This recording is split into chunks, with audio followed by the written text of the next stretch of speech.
Hello दोस्तों, हमारे YouTube channel भक्ति कथा में आपका फिर से स्वागत है। आज मैं आपके लिए लेके आई हूँ करवा चौथ व्रत की कथा। अगर आपको हमारे वीडियो पसंद आए तो हमारे वीडियो को लाइक करें, हमारे चैनल को सब्सक्राइब करें और वीडियो को शेयर करें। आइए शुरू करते हैं। पूजन विधि।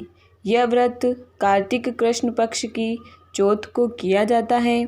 यह महिलाओं का मुख्य त्यौहार है। सुहागन महिलाएं अपने पति की रक्षा के लिए यह व्रत करती हैं। इस दिन कुम्हार के यहाँ से करवा लाकर जल से भरा जाता है और उसमें पूजन का सामान जैसे चने की भाजी, बोर, काचरी, फूल, फल आदि रखा जाता है और ऊपर से लाल कपड़ा लगाकर मुंह बांधकर रख दिया जाता है।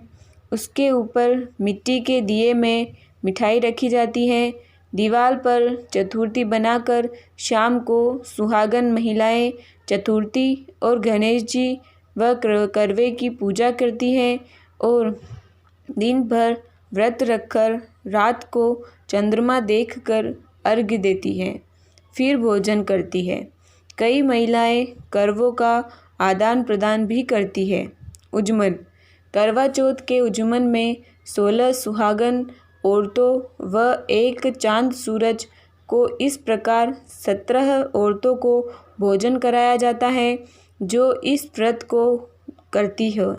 उनको यथाशक्ति दक्षिणा दी जाती है। कहीं कहीं पर इसके उज्जमन की प्रथा इस प्रकार भी है। एक थाली में 13 जगह 4-4 पूड़ी और थोड़ा थोड़ा हलवा रखते हैं।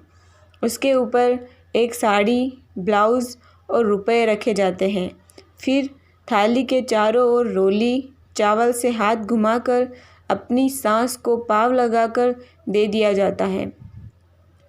कथा प्रारंभ करते हैं। मानधाता कहने लगते हैं कि जिस समय अर्जुन नीलगिरी पर तप के लिए चले गए तो उनके पीछे द्रौपदी खिन्न होकर चिंता करने लगी कि अर्जुन ने बड़ा कठिन कर्म प्रारंभ किया है, किंतु विघ्न डालने वाले शत्रु अनेक हैं। इस प्रकार चिंता करके श्री कृष्ण जी से सब विघ्नों के नाश करने का उपाय पूछने लगी। द्रौपदी ने कहा कि हे सर्व जगत के नाथ, आप मुझे कोई ऐसा व्रत बताने की कृपा करें जिसके करने से सभी विघ्न दूर हो जाए। श्री कृष्ण जी ने कहा कि हे महाभागे, श्री पार्वती जी ने भगवान शंकर जी से यही प्रश्न किया था। तब श्री शंकर जी ने पार्वती जी से कहा था, हे वरारहे, वही करक चतुर्थी का व्रत मैं तुमसे कहता हूँ। तुम ध्यानपूर्वक सुनो, जो सब प्रकार के विघ्नों का नाश करने वाला है।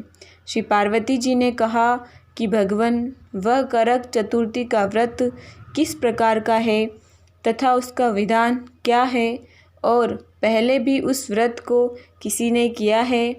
श्री शंकर जी बोले, पार्वती जी, अनेक प्रकार के रत्नों से शोभायमान, चांदी और सोने के भवनों से भरे, विद्वान पुरुषों से सुशोभित, लोकों को वश में करने वाली, दिव्य स्त्रियों से शोभायमान, जहाँ पर सदैव ही वेद ध्वनि होती है, ऐसे स्वर्ग से भी मनोहर, परम रमणीक शुक्र प्रस्थपुर दिल्ली शहर में एक वेद शर्मा नामक ज्ञानी ब्राह्मण रहता था।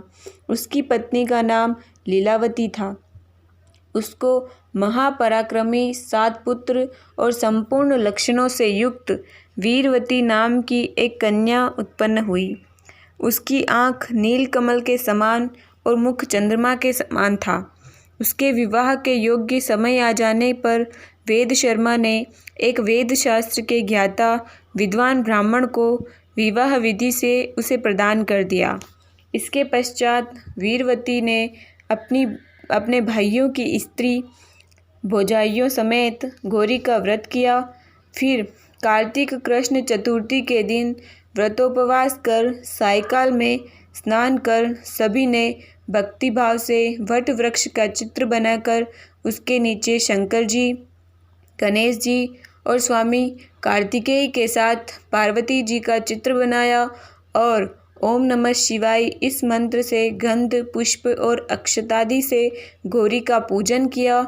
फिर शिवजी, गणेश जी तथा षडानन का अलग अलग पूजन करती हुई पकवान, अक्षत दीपक से युक्त 10 करवा और गेहूं के पिशान और गुड़ के बने हुए पकवान तथा और भी अनेक प्रकार के फलादि भोजन पदार्थों को अर्पण करके अर्घ देने के लिए चंद्रोदय की प्रतीक्षा करने लगी। इसी बीच वह वीरवती बाला भूख प्यास की पीड़ा से मूर्छित होकर पृथ्वी पर गिर पड़ी। तब उसके सब भाई बांधव रुदन करने लगे। फिर वीरवती का मुख धोकर पंखे से हवा करके उसको ढांढस बंधाने लगे कि अब चंद्रमा उदय होने ही वाला है। उसका भाई चिंतायुक्त होकर एक महान वटवृक्ष पर चढ़ गया। बहन के प्रेम से दुखी भाई ने जलती हुई लुकारी लेकर चंद्रमा के उदय होने का बहाना कर दिखाया। उसने चंद्रमा का उदय जानकर दुख का त्याग करके विधि विधान से अर्घ देकर भोजन कर लिया। इस प्रकार व्रत के दूषित हो जाने के कारण उसका पति मर गया।